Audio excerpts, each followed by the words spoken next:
Bonsoir à toutes et à tous. Je suis très heureux de vous retrouver ce soir et j'espère que vous allez bien. Voilà, on est confiné depuis plus d'un mois maintenant. Peut-être qu'on commence à trouver le temps un peu long et qu'on se languit de voir ce confinement enfin se terminer. Enfin, je crois qu'il nous faut encore un peu de patience. Dieu mettra certainement un terme à ce confinement à un moment donné ou à un autre et nous aurons la joie alors de pouvoir tous ensemble nous retrouver dans nos différents lieux de culte où nous pourrons ensemble célébrer le Seigneur, adorer notre Dieu, glorifier son nom et puis pourrons ensemble chanter de merveilleux cantiques, on pourra entendre, écouter ensemble la parole de Dieu, on se fera du bien en entendant cette bonne parole. Et puis également, certainement que nous pourrons aussi prier les uns pour les autres et nous pourrons également aussi prêcher l'évangile à tous ceux qui en ont besoin, tous ceux qui ne connaissent pas encore le Seigneur et ne sont pas encore sauvés. J'aimerais partager avec vous quelques pensées ce soir et nous allons nous arrêter sur des textes de l'Écriture qui vont nous permettre de découvrir quels étaient les buts que l'apôtre Paul poursuivait dans sa vie. Et le premier texte que je vais lire avec vous, on le trouve dans la lettre de Paul aux Philippiens. Je vais lire juste un verset de cette lettre. D'abord, au chapitre 3, au verset 10 de la lettre que Paul écrit aux Philippiens. Je vais lire dans la version dite à la Colombe. Paul dit ceci: « Mon but est de le connaître lui, ainsi que la puissance de sa résurrection et la communion de ses souffrances, en devenant conforme à lui dans sa mort pour parvenir, si possible, à la résurrection d'entre les morts. » Paul dit ici, mon but est de le connaître lui. Je suis persuadé d'une chose, c'est que Paul connaissait le Seigneur.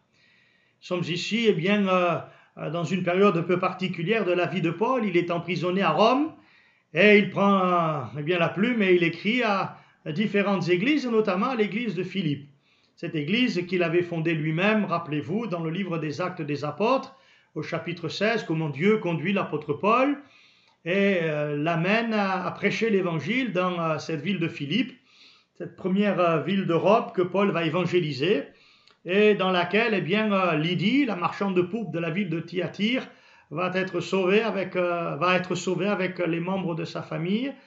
Également ce geôlier de la prison de Philippe qui lui aussi va recevoir le salut de Dieu et va permettre que Paul puisse prêcher cet évangile au sein de sa famille et de voir également les membres de sa famille être sauvés. On se souvient donc de tout cela et Paul va poursuivre sa route et aller évangéliser d'autres contrées.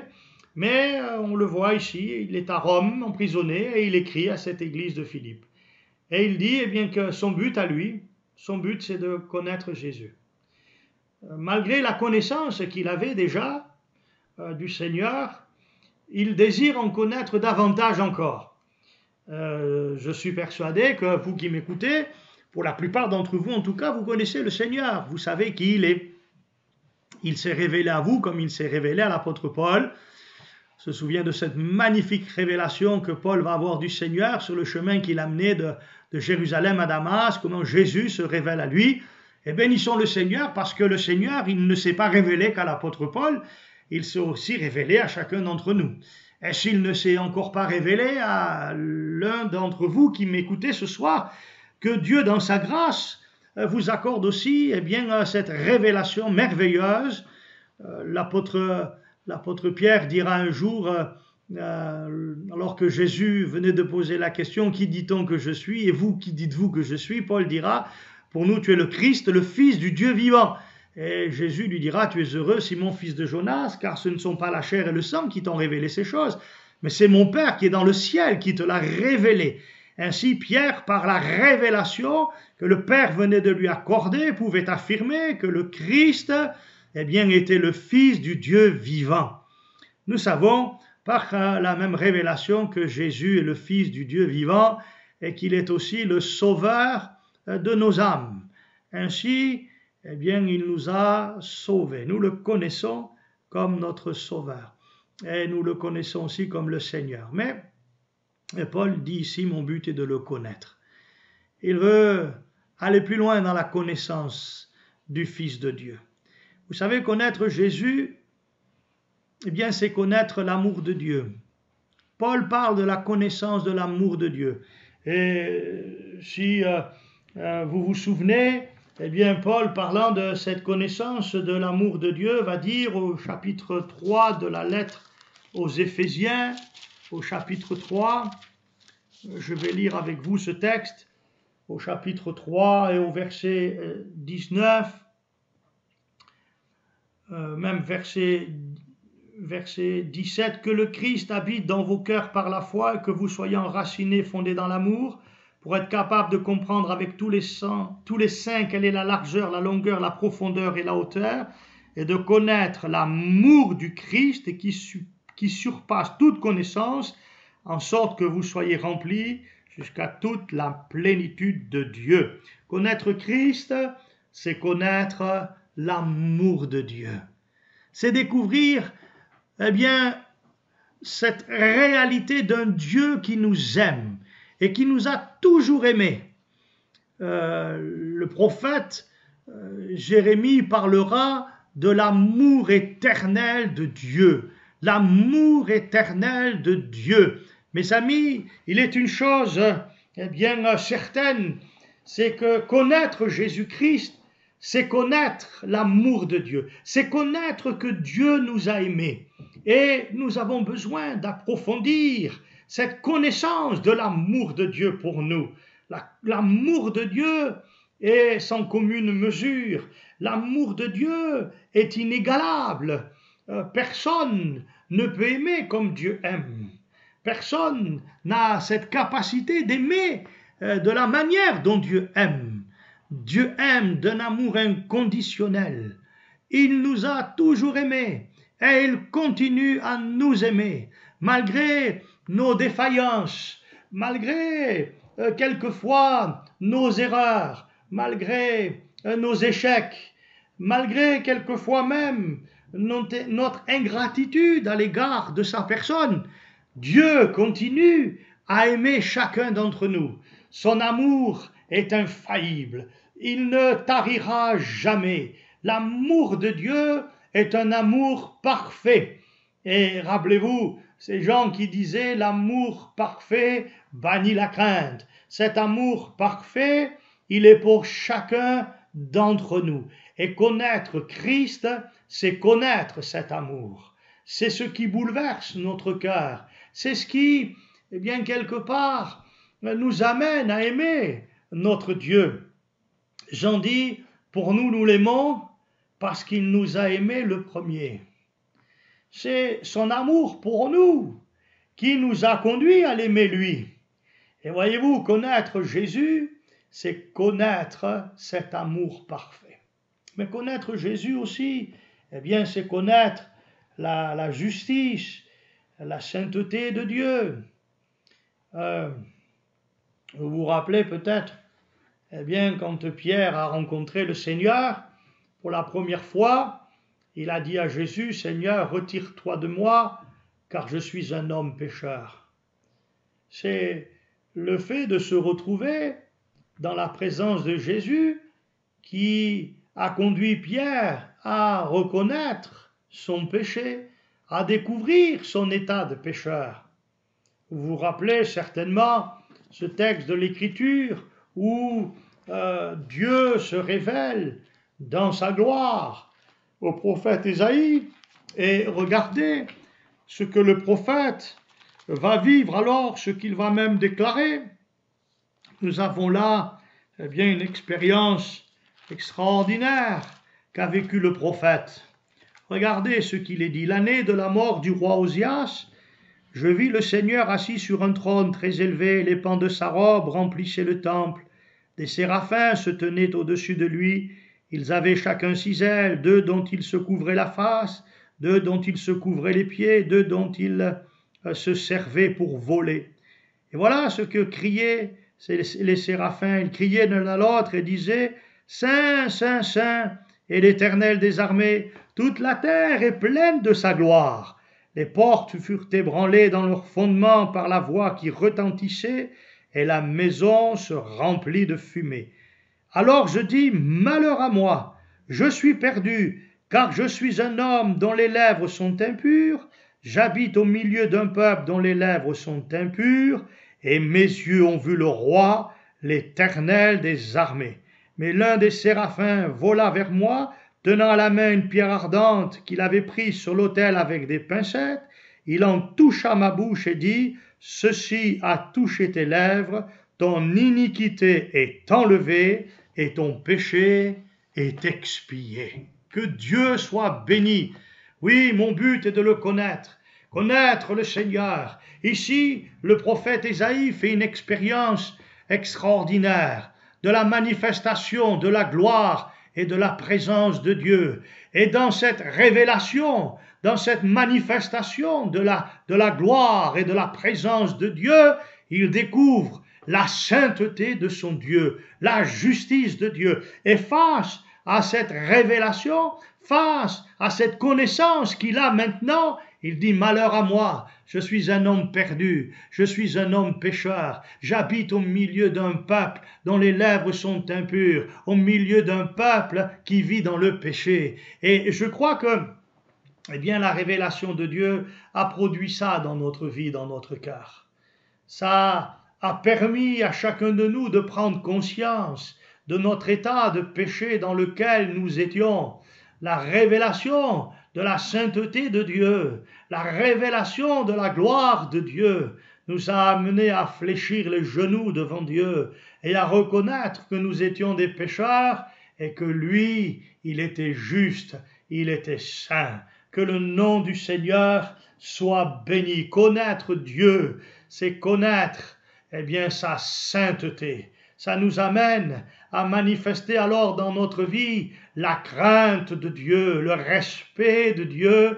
On réalise alors qu'on ne peut avoir à son égard d'attitude trop légère et trop superficielle. Prenons au sérieux cela, prenons au sérieux ces choses, nous le glorifions de tout notre cœur, nous l'aimons parce qu'il nous a aimés le premier et nous cherchons à vivre aussi dans la sainteté et dans la justice, parce que lui-même est saint et parce que lui-même est juste. Remarquez ce que dit la parole de Dieu ici. Le prophète avait besoin d'une expiation. Ici, il est dit, ton iniquité est enlevée, ton péché est expié. Et j'aimerais vous dire ce soir et vous rappeler ce soir que l'expiation, ce n'est pas nous qui avions pu la faire, mais c'est Christ qui l'a accompli pour nous sur le bois de la croix. C'est lui qui est mort pour nos péchés. C'est lui qui a donné sa vie pour nous sauver. C'est lui qui s'est livré sur le bois de la croix pour que Dieu puisse nous pardonner et qu'il puisse enlever nos péchés.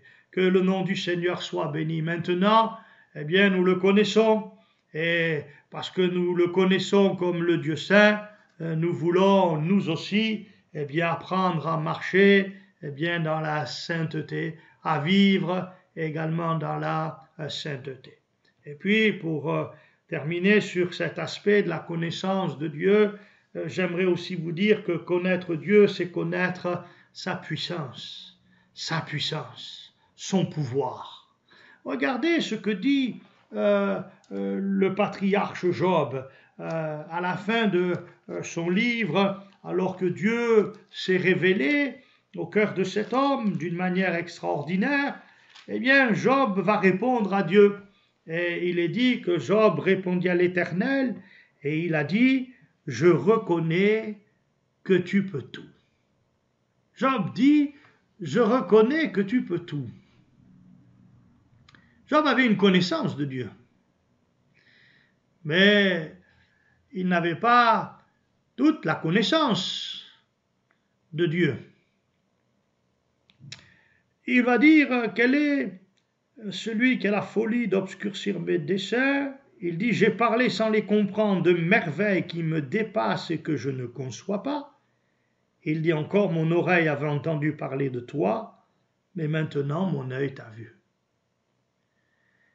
il avait une certaine connaissance de Dieu. Et suite à l'expérience qu'il va faire avec Dieu, eh bien, il en sait davantage, il en connaît davantage. Et il va pouvoir exprimer cette vérité. Maintenant, il connaît Dieu un peu mieux. Et cette connaissance l'amène à dire, je reconnais que tu peux tout. Que tu peux tout.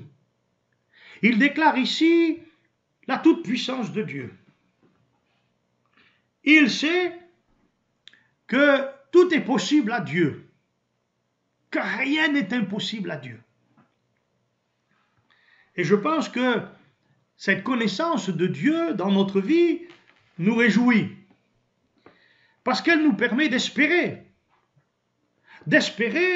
dans toutes les situations que nous vivons, que nous traversons. Parce que si nous savons que Dieu peut tout, alors on peut s'attendre à ce que Dieu agisse dans toutes les situations de notre vie, quelles qu'elles soient. Nous pouvons lui demander d'intervenir dans tous les aspects de notre vie. Et nous pouvons nous attendre à ce que ce pouvoir, cette puissance, se manifeste alors. Je sais que beaucoup d'entre vous avaient fait de nombreuses expériences avec Dieu, où vous avez vu le pouvoir, la puissance de Dieu agir dans votre vie ou autour de vous. Mais nous avons besoin de faire encore d'autres expériences avec Dieu. Son pouvoir est illimité. Dieu n'est limité par rien. Dieu n'est pas bloqué par quoi que ce soit ou par quelque situation que ce soit. Le Seigneur est tout puissant. Les Israélites vont le découvrir au travers des différentes expériences qu'ils feront dans leur histoire, que ce soit en Égypte, que ce soit dans le désert, que ce soit encore dans le pays de Canaan dans lequel ils sont entrés, que ce soit dans l'histoire qui est la sienne, au travers de toutes les péripéties que ce peuple va connaître et rencontrer. Ils ont vu la toute-puissance de Dieu, mais l'Église aussi, elle a vu la puissance de Dieu, le pouvoir de Dieu à l'œuvre. Et elle sait, l'Église, que Dieu est tout-puissant, qu'il a tout pouvoir dans le ciel et sur la terre, et que rien ni personne ne peut s'opposer au pouvoir de notre Dieu. Alléluia! Je voudrais vous encourager. Vous traversez peut-être des situations, des difficultés particulières. Peut-être vous pouvez connaître des moments difficiles. Vous pouvez rencontrer des situations qui semblent même irréversibles, que nous ne pouvons aborder avec quelque espoir que ce soit, parce qu'humainement parlant, il est impossible que quelque chose change dans cette situation. C'est pourquoi je vous invite à tourner vos regards vers Dieu, et je vous dis, connaissez Dieu. Apprenez à le connaître. Apprenez à découvrir sa toute-puissance. Faites-lui confiance. Invoquez-le. Demandez-lui le secours. Et le Dieu tout-puissant interviendra. Il manifestera son pouvoir, sa puissance. Et vous pourrez dire comme Job, je reconnais que Dieu peut tout. Que son nom soit béni. J'aimerais lire un autre texte ce soir avec vous. On va lire cet autre texte dans la version Semeur cette fois-ci. Dans le livre des Actes au chapitre 20, nous allons faire cette lecture ensemble. Le livre des Actes au chapitre 20, nous lirons à partir du verset 22. Voilà, nous allons lire donc dans la version Semeur. Et maintenant me voici en route pour Jérusalem. L'Esprit m'y oblige, mais j'ignore ce qui m'y arrivera. Tout ce que je sais, c'est que le Saint-Esprit m'avertit de ville en ville que je dois m'attendre à être emprisonné et à connaître bien des souffrances. Ma vie m'importe peu, je ne lui accorde aucun prix. Mon but, c'est d'aller jusqu'au bout de ma course et d'accomplir pleinement le service que le Seigneur m'a confié, c'est-à-dire de proclamer la bonne nouvelle de la grâce de Dieu. Amen. Que Dieu soit béni. Alléluia. Le Seigneur est bon. Et ici, l'apôtre Paul parle aux anciens de l'église d'Éphèse. Il leur fait part de sa situation et de ce que le Saint-Esprit lui révèle depuis quelque temps, à savoir que des liens, des tribulations l'attendent. La souffrance, eh bien, va arriver. Paul va connaître des moments difficiles. Il parle bien d'être emprisonné et il dit qu'il va connaître bien des souffrances. Mais il va rajouter quelque chose. Il va dire que sa vie lui importait peu et qu'il ne lui accordait aucun prix d'ailleurs. Et que son but alors, c'était d'aller jusqu'au bout de la course et également d'accomplir pleinement le service que le Seigneur lui avait confié, à savoir proclamer la bonne nouvelle de la grâce de Dieu. Et j'aimerais, eh bien, ce soir m'arrêter donc sur ce but, eh bien, d'abord que Paul exprime ici, à savoir, eh bien, d'accomplir la mission que le Seigneur lui avait confiée. La mission que le Seigneur lui avait confiée, à savoir proclamer le message de l'Évangile, annoncer la bonne nouvelle de la grâce de Dieu. Je crois que Paul eh bien, a appliqué son cœur tout au long de son ministère et de son service pour Dieu. Il a appliqué son cœur à partager, à communiquer le message de l'Évangile. Il a annoncé partout où il est allé, dans tous les lieux où il s'est retrouvé, il a annoncé le message de l'Évangile. Quel que soit le lieu, quel que soit l'auditoire, Paul n'a pas hésité, ne s'est pas esquivé, n'a pas fui cette responsabilité qui lui incombait, et il a annoncé l'Évangile de Jésus-Christ. Je pense que Paul avait pleinement conscience de l'importance du message de l'Évangile. Et j'espère, je souhaite que nous en avons tous aussi conscience. L'importance du message de l'Évangile. Le message de l'Évangile, c'est le message qui sauve les hommes. Et c'est pourquoi Paul a annoncé cet Évangile. Il s'est appliqué à le prêcher, eh bien, à tous ceux et toutes celles qu'il pouvait rencontrer. Nous avons besoin, eh bien, de proclamer aussi l'Évangile, de continuer à proclamer l'Évangile. Paul dit que c'était un but et que ce but, eh bien, il s'y appliquait pleinement. Il dit ici, eh bien, ce but-là, c'est Dieu qui lui avait confié cette tâche et il s'y donnait pleinement et entièrement.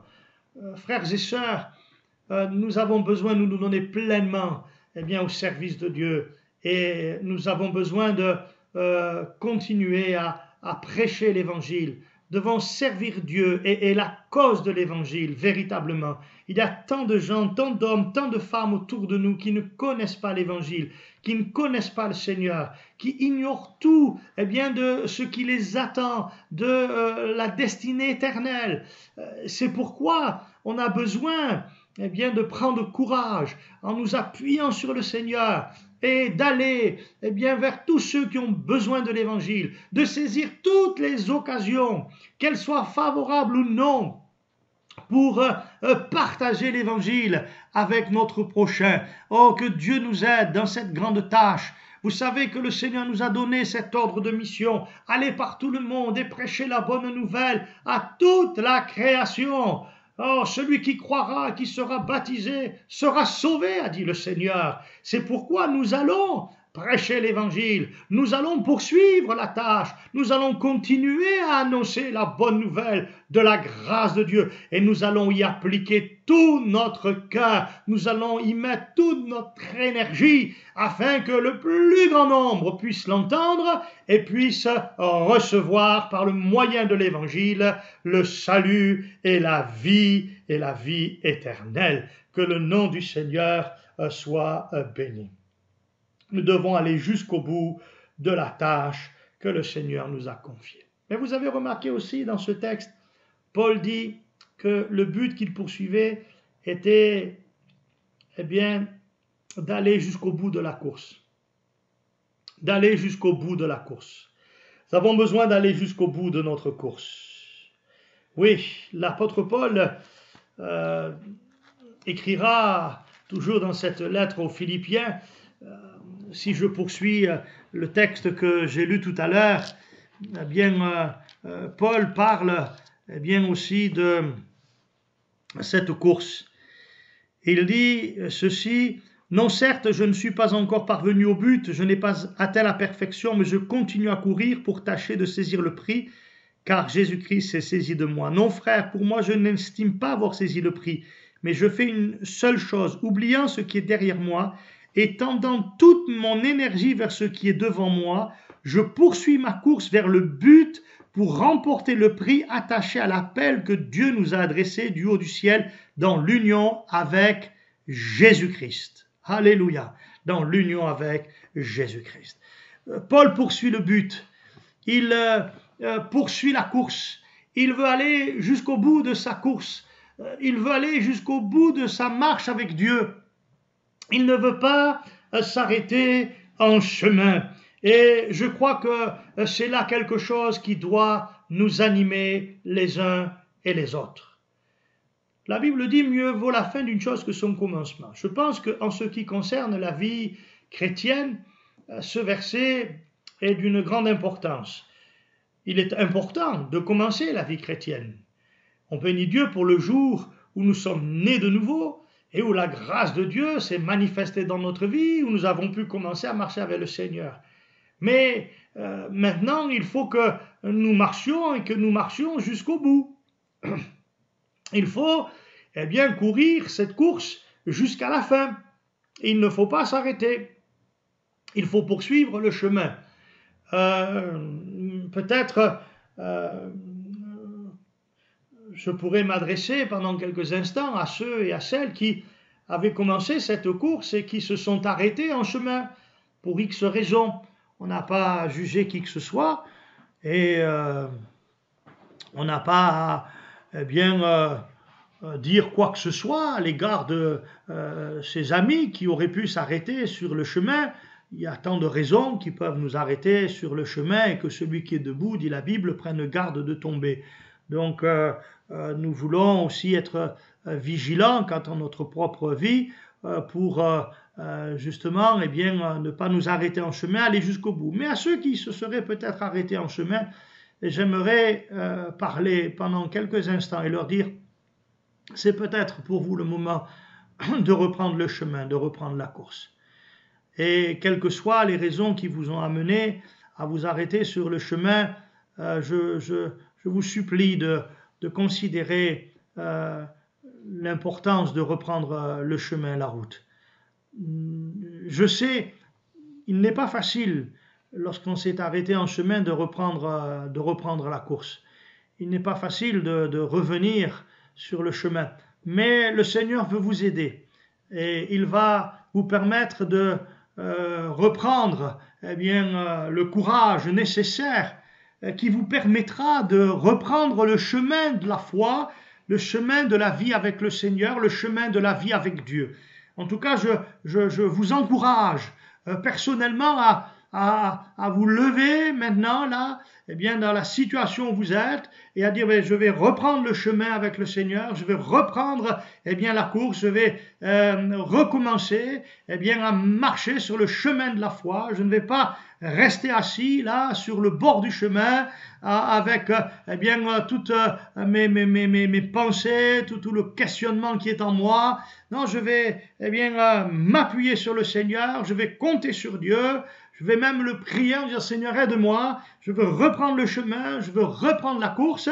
Et vous allez voir que Dieu va vous donner un élan nouveau, il va vous accorder une vitalité nouvelle et il va affermir à nouveau votre vie. Vous allez reprendre le chemin, vous allez recommencer à marcher avec Dieu et vous allez poursuivre le chemin jusqu'au bout de la course, afin que au bout de la course, vous puissiez vous réjouir avec le peuple de Dieu. L'apôtre Paul parlera de cette course et il dira à la fin de sa vie, dans la lettre qu'il écrira à Timothée, il dira: le moment de mon départ approche. Et il fait cette déclaration merveilleuse: j'ai achevé la course. Je suis parvenu à la fin de la course. Ma prière, c'est que chacun d'entre vous, vous parveniez à la fin de la course. C'est que chacun d'entre vous, vous puissiez dire à la fin, j'ai achevé la course. J'aimerais vous dire, frères et sœurs, et vous amis qui m'écoutez ce soir, j'aimerais vous dire que la fin de la course, c'est quelque chose de glorieux. C'est quelque chose d'extraordinaire. Parce que la fin de la course, le bout du chemin, c'est le ciel, dans la présence de notre Dieu et de notre Sauveur Jésus-Christ. Le chemin que nous avons emprunté, la course que nous menons aujourd'hui, eh bien, aboutit à quelque chose de glorieux et de merveilleux. Ce n'est pas quelque chose d'anodin, c'est quelque chose d'essentiel et c'est quelque chose d'extraordinaire. Dieu nous attend au bout de ce chemin. Dieu nous prépare une place au bout de ce chemin. Dieu nous prépare une demeure, une maison au bout de ce chemin. Et je vous invite à persévérer dans la foi.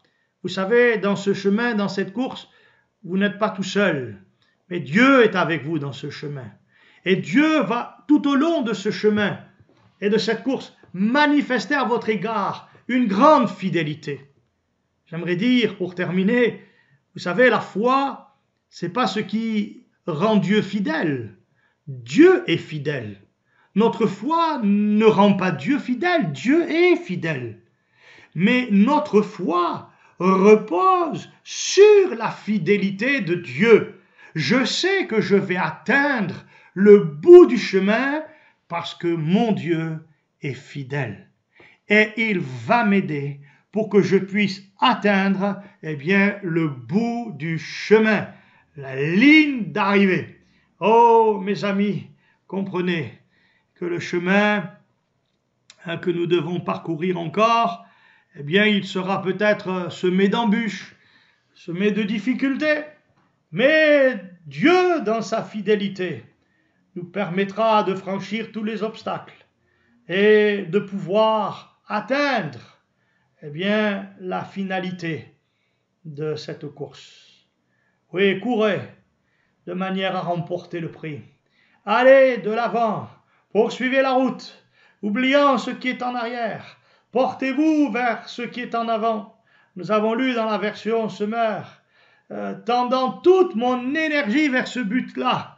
Je mets toute ma force, toute mon énergie vers le but à atteindre, en sachant que je ne suis pas tout seul, mais que Dieu m'accompagne dans ce chemin, dans cette course. Oh, mes amis, que Dieu vous bénisse et que le royaume de Dieu vous soit grandement ouvert lorsque vous aurez terminé la course et le chemin sur lequel vous marchez aujourd'hui. Que Dieu vous bénisse et vous accorde une pleine grâce. Amen.